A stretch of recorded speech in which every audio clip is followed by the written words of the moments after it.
but I just wanted to introduce our two speakers today. One is Hallie, who's already introduced herself. Thank you.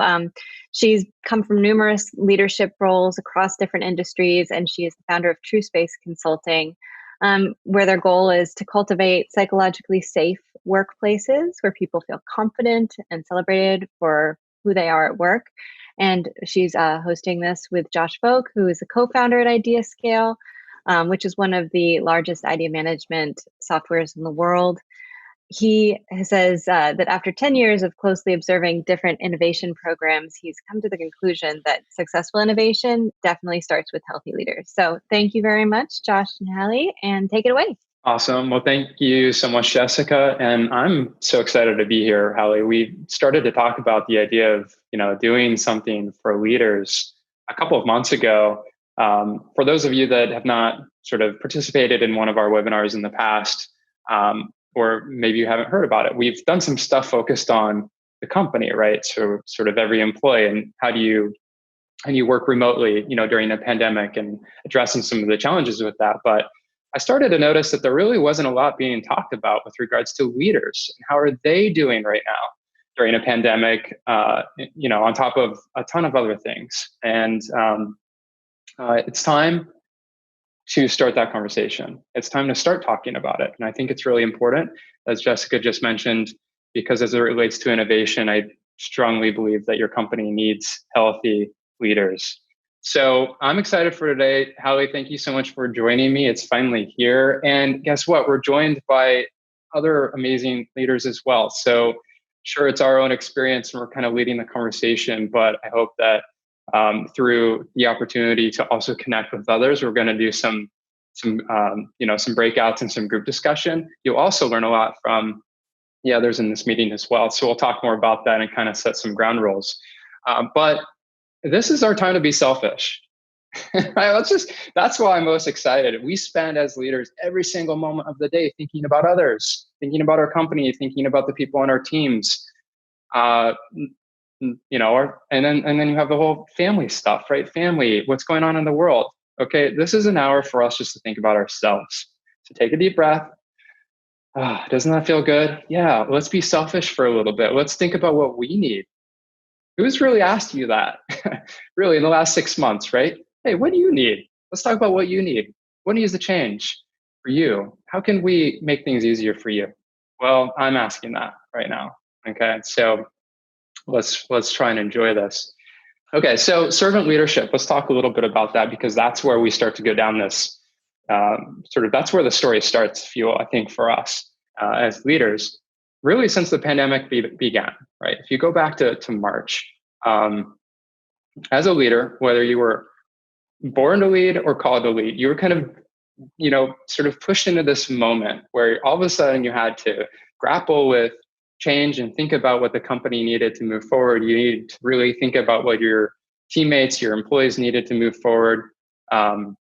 And then those needs changed, and then those needs changed. And then there were other issues politically, racial injustice, all kinds of stuff, right? Like think about the stuff that as leaders, we've had to really think through with regards to what is best for, our teams and the individuals on our teams to succeed.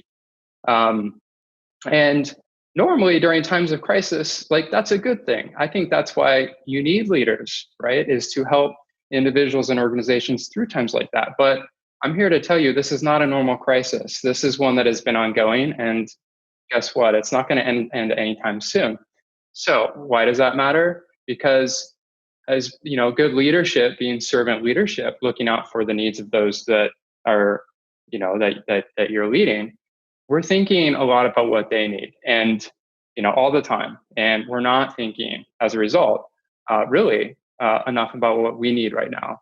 And why is that bad? Well, we're going to talk a little bit about that today, aren't we, Hallie? Totally. Yeah. Thanks, Josh. And thanks, Jess, for the introduction. Some of the dangers, I think, of servant leadership is that we're often prioritizing the needs of our teams above our own. And there's a lot of time and energy invested in the well-being of the team and creating some level of structure and assurance and solidarity in a really turbulent time. And I think that a lot of leaders end up assuming a lot of this emotional, mental, physical burden that we end up burning ourselves out, to the point where you're feeling really stressed, perhaps, or just anxious in your day-to-day. Perhaps some like fear creeping in around interactions with individual team members or peers in the workplace. And that's just a really hard place to be. And so creating that space throughout your day to really drop into yourself and find a sense of groundedness is becoming really critical, not only for your own personal well-being, but for the well-being of your team too. So Josh, I know that you're a leader yourself. Can you share a little bit about how you've been doing through the pandemic and where you're sitting right now in relation to self-care? Sure. Yeah. And we can get into why, myself and others might be feeling this way as well. Sometimes it's helpful to kind of first understand, well, I feel something, but why am I feeling this? So yeah, Hallie, if you recall, sort of a couple months ago when we were talking about the idea of doing a webinar like this, where we're talking to leaders here and starting the conversation here, it was just so personal to me because this has been me, like there have been moments where I have struggled personally, and throughout my entire career, like done pretty well, right? Like I'm proud of myself and my work and all of that. And then all of a sudden it's like, just at times sort of questioning my own abilities, which is not as a leader where you kind of want to be, right? And sure, it could be the fact that I have a 3-year-old and a 9-month-old right now at home, and sort of grappling with that as a lot of people are, right, with different various issues. But it has been tough, and I know it's been tough for people, friends that are leaders, and even people I work with as well. In fact, just a couple of weeks ago, someone on my team came to me and they sort of inadvertently said, they just kind of blurted it out, like, I'm struggling to find time for myself, right? So this is a real issue. It's not like this imaginary thing, but it's not, I don't think it's clear, right? Like there's lots of layers to this. And so one of the layers I think is part of this issue is that it's self-inflicted a little bit, right? Because as leaders, we feel this obligation to always be there in the moment to show strength, right? To always have the answer. And there's just not a playbook for what's happening right now in the world or how to address certain things going on in your team, which we'll talk about here in a moment with our second topic, right? So some of it is self-inflicted, and it's sort of thinking through that and maybe changing the paradigm on what leadership means right now. And then some of it is just, we're not taking care of ourselves enough, Hallie, and we're not taking the time to do that.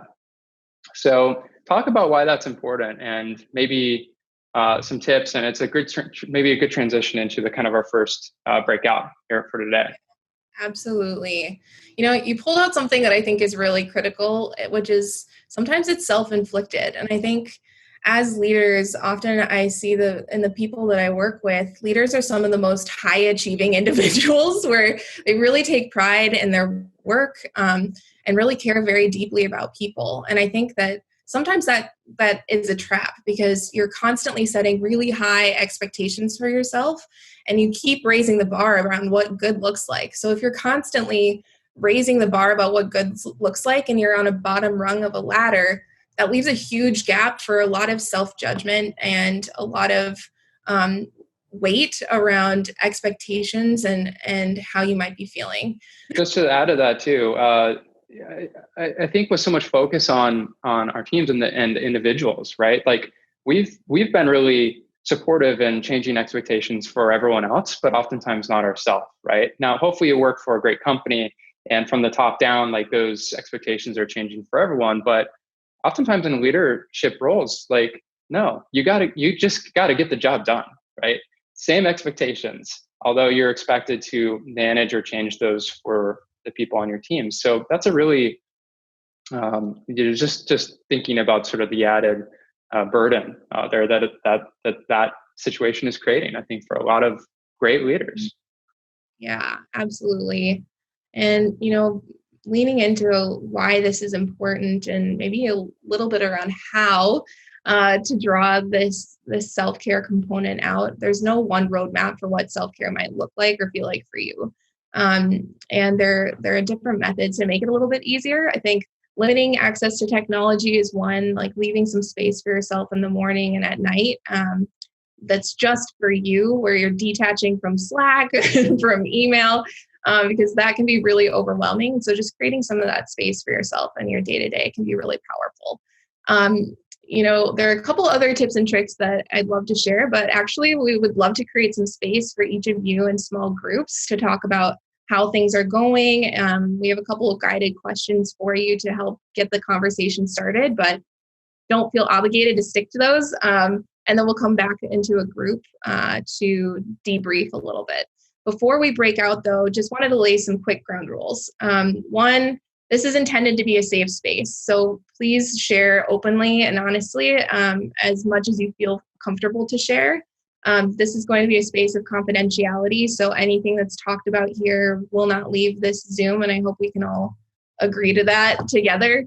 And then third is that there might be particular scenarios that you're dealing with that you want some other perspectives on. And this is definitely a space for that. We just ask that you perhaps refrain from using people's names on your team just to maintain some level of confidentiality on that dimension. So use pronouns if and where possible.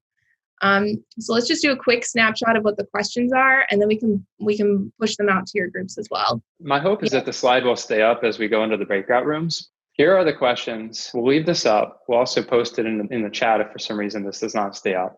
I'm going to give everyone 10 minutes. You'll see a timer. You'll see the countdown. We'll come back together and kind of hear, hopefully, some things that come out of this. I'm looking forward to it. All right.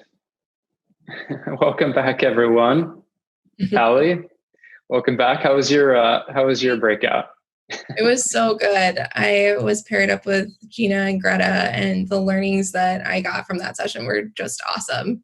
And I'd actually love to open it up to the group. If you wouldn't mind either unmuting yourself and participating or adding to the chat if that feels more comfortable. Are there any things that really stood out to you that you're going to take away and apply from your small group chats? It's always hard to be the first, but we're all leaders, right? So who's going to be the first one? I can say something. I think that one thing that came out of my group was how incredibly difficult it is to carve out any time for yourself at all. I mean, I just think we're all juggling so many things, so many projects at work, so family demands, whatever, trying to keep a toehold in any kind of community, projects you have going on. But I also think that is the most important thing, right? Obviously, that's the key thing is I was telling in my group that I got super overloaded in work the last week and a half, and I had this practice of daily yoga that I'd been doing for about a year and a half, and I stopped doing it because I just was getting up at 6 a.m, and getting into it, and I noticed that it's really made a huge difference that not doing it versus doing it. So now I'm kind of getting back on track and being you know what, this is the most important thing, whatever. Also I'm not curing cancer or anything. So anyway, so that was my takeaway out of our group. That's great, Jen. Thank you so much for sharing. And I think everybody is dealing with trying to find more time for themselves right now. But why is this an elevated issue for leaders? I think it's because there's just that inherent responsibility to first think about others. So it just adds to it, right? It's not just about your work. Now it's about people. And so there's that sense of obligation. But if you're not creating the time for yourself to do your yoga, Jen, it actually makes you a less effective leader and you feel worse about yourself. And that's not a good place to be. Your company doesn't need that. Your people don't need that. So thank you so much for sharing, because I totally agree. Anyone else want to share before we give you some of the key takeaways that Josh and I have thought of I want to hear a few more. Come on. So, this is Catherine, but because I came really late. Hi, Hallie, by the way. I just wanted to introduce myself. I had a double booking. So I know Hallie, we're doing a project together at Next Health. I run a Salesforce consulting practice. And I do not take enough time to pay attention to myself lately. So I thought it'd be really nice to just join this conversation and get to know some new people and so on and so forth. So hello, everyone. Thanks, Catherine. Hello. And Laura, I saw you start to share too. Do you want to maybe jump in?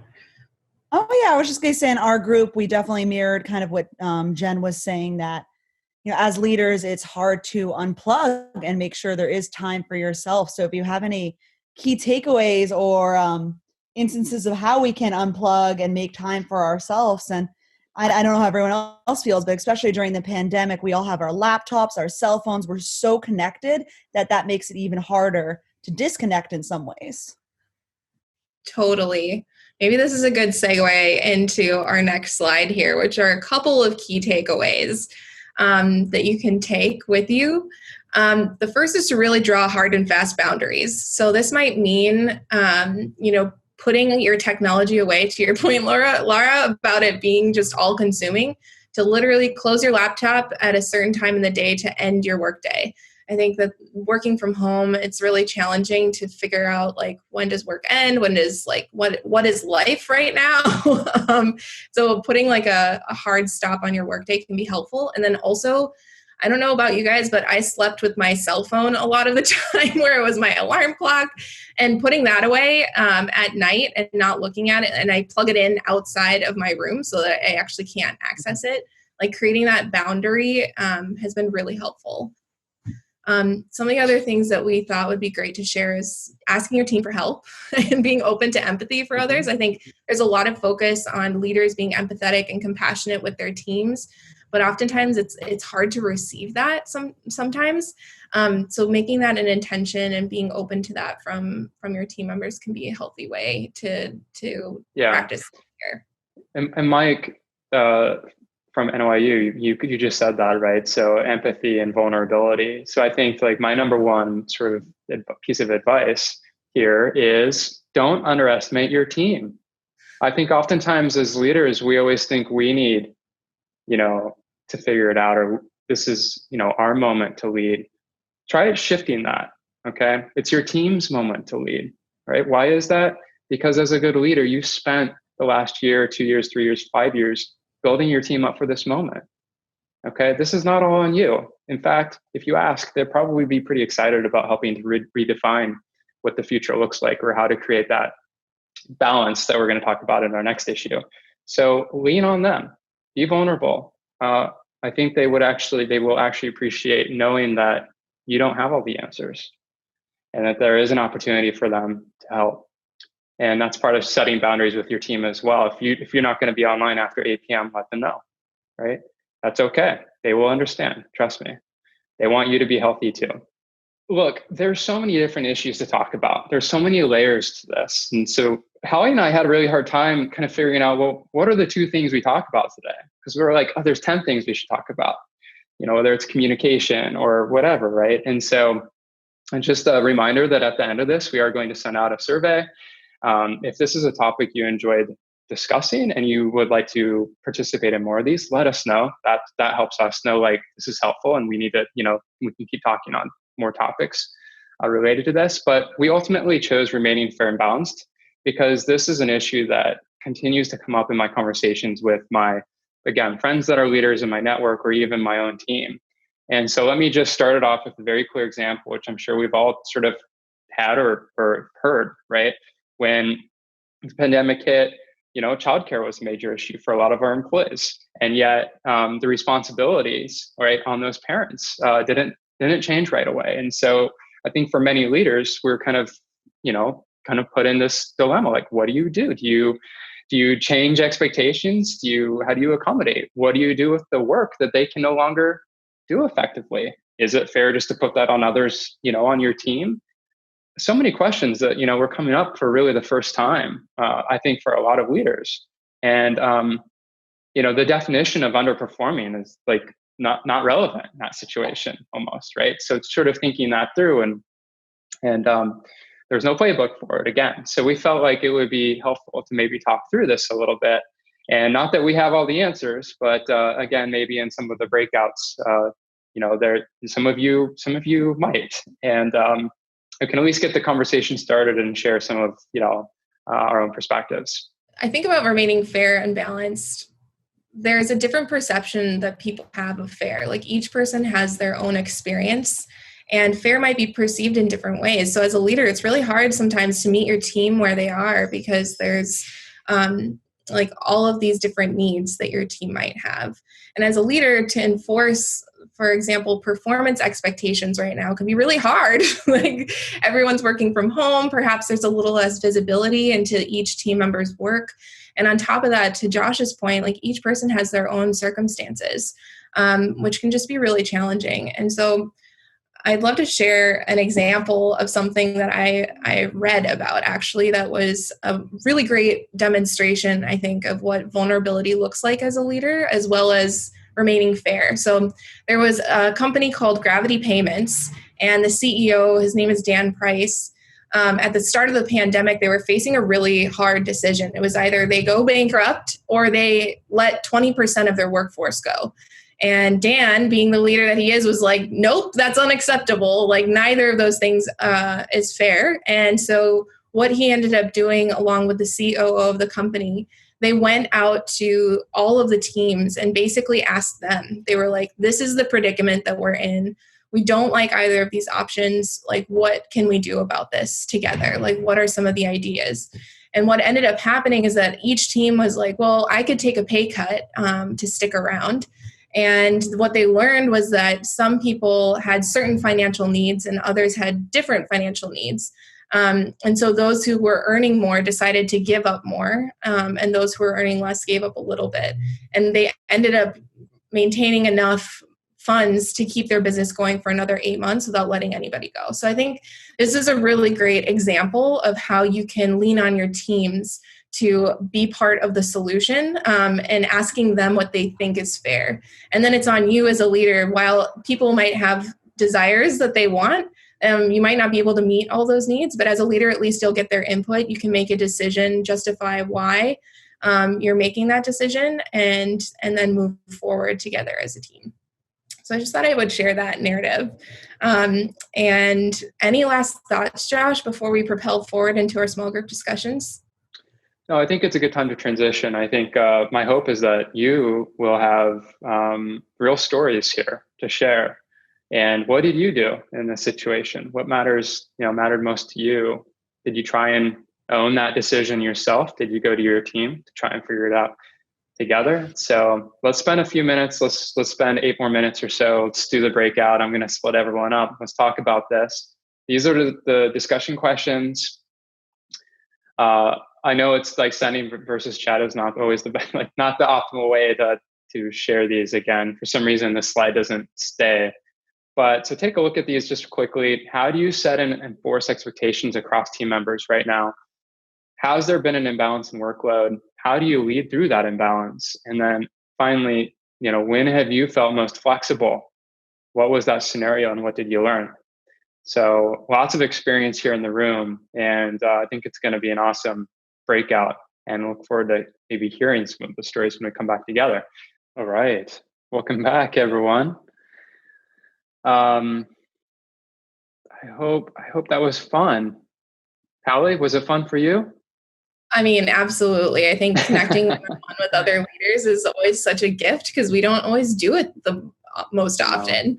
I would love to hear from all of you some key takeaways from that breakout. Were there any things that stood out? I think this is Gina. I think for in our small group, we elevated communication in some way and flexibility. Over communicating, as Greta said, is not even enough. But just making sure that there's transparency and to keep people on track, and not having the leader do something different than that they expect the other staff to do. And but those, I think communication and flexibility were the 2 things I heard and were elevated out of our conversations. Thanks, Trina. I also saw Matt. I think you started to share something there too. Yeah, and I actually wanted to throw the mic to Mike. Mike McCaw had 2 really cool tweaks to the way his system and his process works that, Mike, if you wouldn't mind sharing rather than me bumbling through it as the as the interpreter. Sure. So for a lot of my team's work has been very metric driven. That's how we've measured success. So very early on in the pandemic, I wanted to kind of shift that to be more progress based. So it's a little fuzzier. It's not as clean, but it really, I think, has helped people feel a little bit more connected to the mission of the work that we're doing. So it's more about kind of the feeling and the story and less about the numbers. So that's something that has really helped keep my team motivated and helping them think a little bit more creatively. And then normally my style has been, here's your task. I trust you, do it. I trust you're going to do it well. If you need me, come to me. And then the magic kind of happens. And I've shifted to more asking everybody to have a named backup, another person who's kind of helping them or getting involved. So when there are these periods of time of stress or concern, that they could, tag out and tag somebody else in, and letting them know that that's okay. It really helped in the beginning of the pandemic, where some people on my team really thrived with not having to commute and just kind of being in their sweatpants and whatnot. And then they kind of fizzled out. So to know that there was someone named that they could then lean on and rely on if they had a childcare issue, a family care issue, if they were just kind of burnt out that day, has really helped. So changing to be more about kind of progress and not metrics, and then having named backups is something that's been helping me the past few months. I love that. That seems like such a good hybrid of being fair and also practicing self-care. That's awesome. That's cool. Great, Mike. Thank you for sharing that. That's a great idea. That's the first I've heard of that. I think that's excellent. That's such a good idea. My mind's like, how can we do that? Yeah, Mike, we will, Stella. Thank you for that. In my company, we actually have this as implemented as something mandatory. So someone probably from the same team will be a backup because we go into holidays or something that was not scheduled. God forbid, something related to health or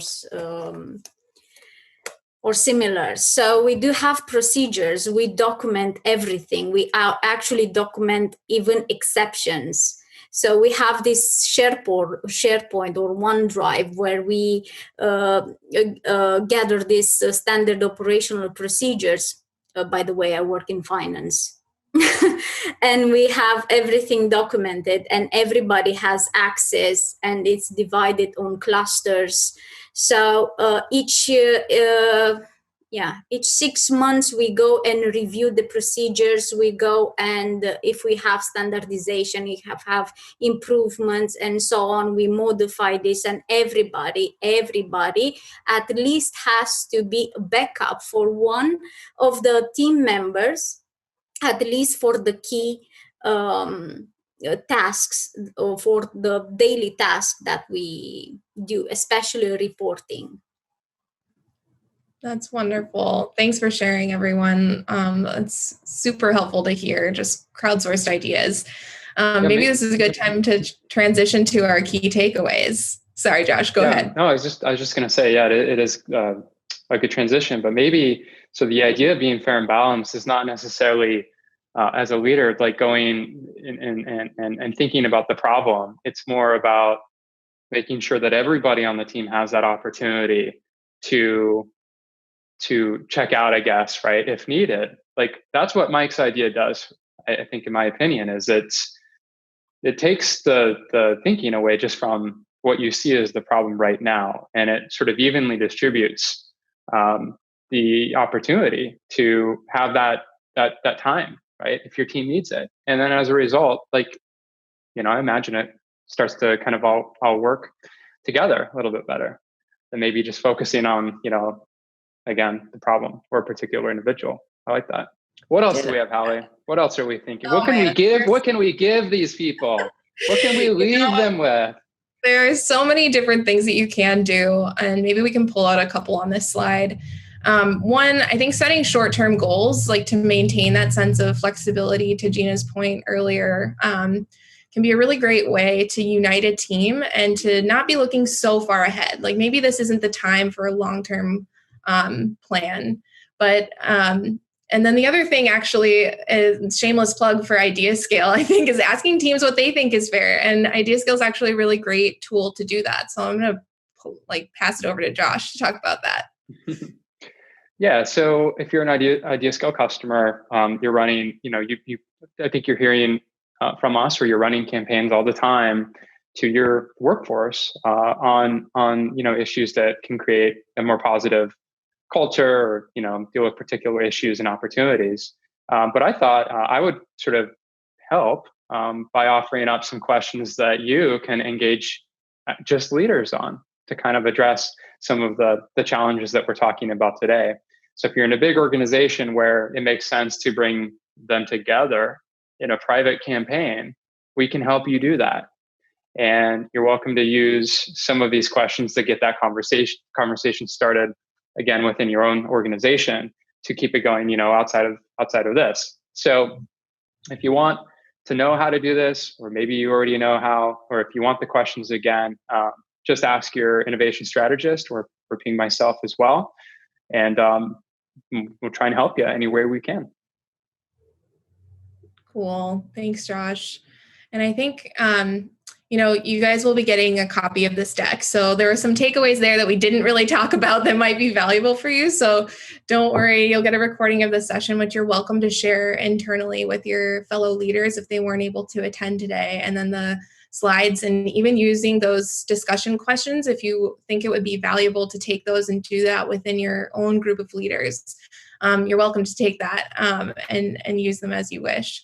And last but not least, I'm going to do a shameless plug for myself too. I offer one-on-one coaching sessions and also leadership workshops. So if you're interested in perhaps taking some of the things that we talked about today and applying them more to your specific situation, the first session is always free. So you're welcome to reach out to me via email if you want to talk it through in a little more depth.